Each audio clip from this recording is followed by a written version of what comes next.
Harapan Cek Hati Sarabana. Hari ini kita akan menemukan Riau.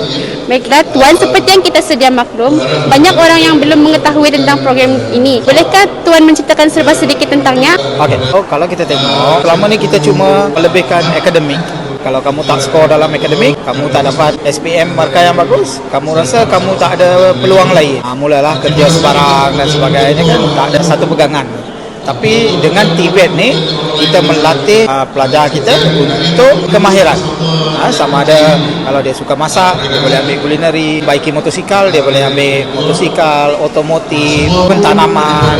Dan tanaman yang kita ada ni bukan tanam biasa-biasa ni, smart farming, macam guna fertigasi, hidroponik dan sebagainya lah. Jadi kita mengajar kemahiran supaya kita nak sediakan mereka ni untuk hidup, cari duit, dan mungkin lebih baik lagi dari orang yang itu beza dia. Jadi adakah program ini akan diteruskan dari masa ke semasa? Memang sekarang kita punya penekanan di negara kita adalah kepada TVET. Kalau kita tengok negara luar macam Jerman, Austria, dia punya penekanan 70% pelajar dia tu TVET untuk kemahiran. Yang jadi doktor, yang jadi lawyer ni bilangan yang kecil, orang tak kisah pun. Kita di sini terbalik, semua anak-anak kita jadi lawyer, nak jadi doktor, nak jadi engineer. Mereka tidak, mereka lebih kepada nak jadi orang yang berkemahiran.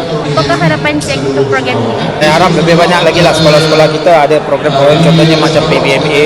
Saya dapat feedback tadi di daerah Limbang ni semua elektif tak ada. Elektif tak ada. So tanpa elektif ini adalah stepping stone, orang kata langkah seterusnya.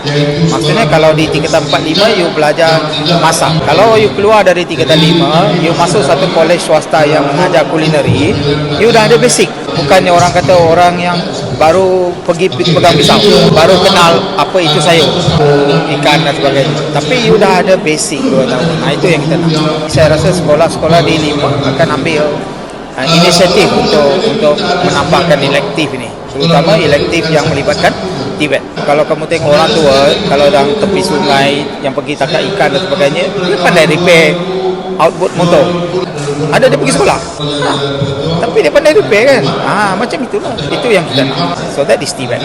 Kembali bersama saya Nurul Ain Fatihah, wartawan anda. Hari ini saya akan menemu ramah Cik Daryl. Pada pendapat Cik Daryl, apakah program seperti ini perlu diteruskan? Ya, bagi saya program ini perlu diteruskan kerana ia dapat membantu pelajar, terutamanya pelajar tingkatan 3 lah, untuk memilih ke bidang yang mereka akan cuburi selepas mereka tamat SPM. Pendedahan awal ini dapat membantu mereka memilih sama ada mereka mau ambil akademik, kemahiran ataupun ambil program-program yang mereka rasa sesuai untuk mereka. Jadi pendedahan awal ini memang banyak membantulah nanti. Sekian daripada kami Sepal TV. Kembali bersama saya Nurul Ain Fatihah, wartawan anda. Baiklah, sekarang saya bersama Dayana Batrisha.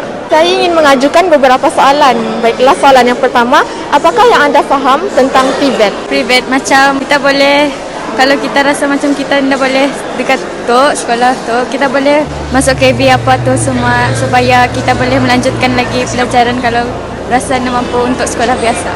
Apakah yang anda didapati melalui program seperti ini? Dapat macam tahu macam mana mau masuk KB, dia punya syarat.